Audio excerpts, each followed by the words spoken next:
utiliser un jardin potager et d'utiliser des produits tout au long de la saison et juste la bonne quantité en fait. Ne plus rien gaspiller. Donc on parlera de réutiliser ou d'utiliser, optimiser les produits. En fait, il ne faut plus rien jeter. Il y a des avantages, des choses de bon sens qui sont simplement, si ce n'est quand on lave un produit, ne pas gaspiller cette eau et nourrir un arbre ou une plante qui pousse à côté.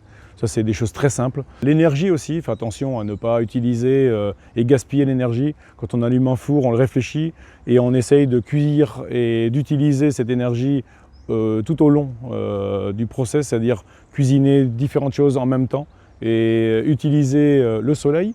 On a un projet ici, c'est de faire un séchoir solaire. C'est quelques planches en bois, quelques grilles et on fait sécher à l'air naturel nos produits. Les aromatiques, on s'en sert du début à la fin, c'est-à-dire de la tige jusqu'à la tête. On prend l'exemple d'une branche de romarin. Les fleurs servent pour faire un vinaigre, les petits brins servent pour faire une huile, on les hache, on les fait sécher et le brin peut servir comme pic en bois pour faire une brochette, voilà, tout simplement. Donc c'est très simple, mais il faut juste y penser et il faut le rappeler. Il y a des inspirations en fonction des jeunes avec qui je travaille. Je leur donne quelques exemples et je les fais évoluer avec moi aussi le matin au briefing et on les fait réfléchir. En fait, le but c'est que chacun prenne conscience qu'il est important de changer nos pratiques. Il faut quand même une formation à la base, il faut quand même former les jeunes, il faut quand même que tout le monde rentre dans ce concept-là.